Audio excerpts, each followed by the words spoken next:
Hey guys, thanks for tuning in to another video on ForgottenWeapons.com. I'm Ian McCullum, and today we are taking a quick look at a brand new book on the collector market. This is the US Model 1917 rifle, the America's Enfield, by Bruce Canfield. Now, if you are interested in American military small arms, hopefully you have heard of Bruce Canfield. He is one of the most prolific and well-respected authors on the subject today, having previously written, for example, a book on the Johnson rifles, a book on American World War I small arms, a book on the 1903 Springfield rifles, a book on American combat shotguns, a huge book on American World War II small arms, and a really huge book on the M1 Garand. So it is pretty cool to see him come out with a book on the 1917, the M1917, not the P17. There is no such thing as a P17. This is a rifle that originated as the British Pattern 1913 rifle in 276 Enfield just before World War I. It was then adapted to .303 caliber, the standard British military cartridge, and produced in large numbers during World War I by a trio of American commercial firms. Remington, Winchester, and Eddystone made these rifles for the British military in .303. Now, just as the United States entered the war in 1917, realized it was going to need a tremendous number of new small arms, well, all three of those factories were scaling down their production. They were finishing up their contracts for British .303, what was then the Pattern 1914 rifle. And the US looked at options for new rifle production and concluded that it wasn't really all that easy to up production of the 1903 Springfield rifles, and instead they had this fantastic, by happenstance, opportunity at their hands to take the British Pattern 1914, convert it to .30-06 caliber, and use it for the American military as the model of 1917. And that's exactly what they did. Now, there are a couple small books out there on the 1917s, but there's never been that much history written about them. And so Canfield's book covers a previously largely uncovered field. So this is about 290 pages total. About 230 or 240 of those are the meat of the book. There are then a number of appendices, including a really huge appendix that lists essentially every 1917 rifle that was specifically mentioned by serial number in US military records. So there's a couple dozen pages of these guns listed by serial number and basically the organization that they went to, which is sometimes military unit, sometimes it's a group like the Shanghai Volunteer Corps. It's some really good info. The chances are very slim that your rifle is in that list, but you never know. And if the rifle was mentioned ever for some particular reason by serial number in US records, it's in that list.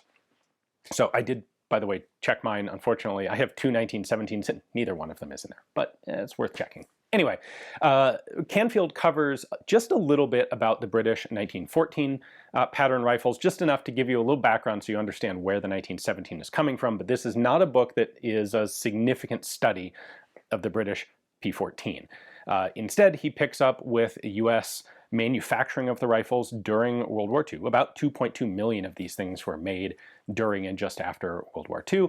There's a lot of really good history about the sort of the politics, the background, the negotiation, the development, what went into converting the rifle from .303 to .30-06, how they went about having this produced by three separate factories in the United States, and of course how the rifles were issued out to US forces and when, and their uses in training and in combat, all that sort of stuff.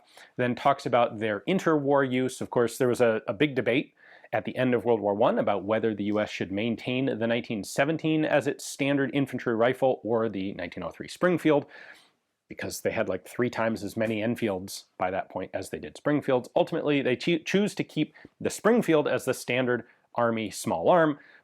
The Enfields go into long-term storage. Some of them are rebuilt, refurbished.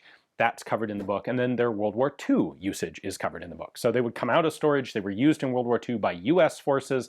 They were also supplied to a number of allies. The British Home Guard, for example, got sent batches of .30-06 caliber M1917 rifles by the US, as well as equipping some of the Free French forces. All of that is covered in here, and then it goes into the post-war history of the rifle. A lot of the guns were again refurbished post-war. Some of them were again supplied to friendly powers, to allied powers. There's, for example, a section in here on the use of the 1917 by the Serious Dog Patrol, the Danish force in Greenland. Pretty cool. There is also a big section on the accessories that went around along with the rifles, including the bayonets, of course, and the model 1917 bayonet was also used on the US trench shotguns. So that's covered. And then things like the VB rifle grenade launchers. There's actually a section on an experimental Enfield pattern Pedersen device. We're, of course, mostly familiar with the Pedersen device as a pistol caliber conversion of the 1903 Springfield, but versions were also made experimentally for a couple other rifles, including the M1917 Enfields. That's in there. A variety of other things. Some discussion of the various sniper patterns that were experimented with, never manufactured in particularly large numbers.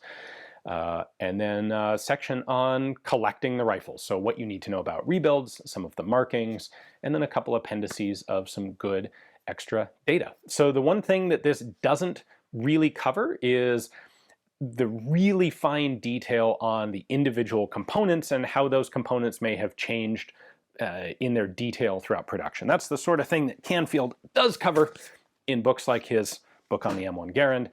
Doesn't cover it here. I don't think it's a particularly significant oversight. It's not something that I think most people are really looking for. And there is one previous book by, I believe it's C.S. Farrell, on the 1917 that does cover that area more specifically, to the detriment of the general history of the rifle, which Canfield covers more. So if you are only going to get one book on the M1917, this is definitely the one to get. It's got the most comprehensive coverage, talks about the rifle throughout, well, both major conflicts and interwar and post-war periods. It is available right now from the publisher, which is Andrew Mowbray, for $50 plus shipping, or you can also get it on Amazon for $50. I will include links to both of those sources down in the description text. Hopefully you guys enjoyed the video. Thanks for watching.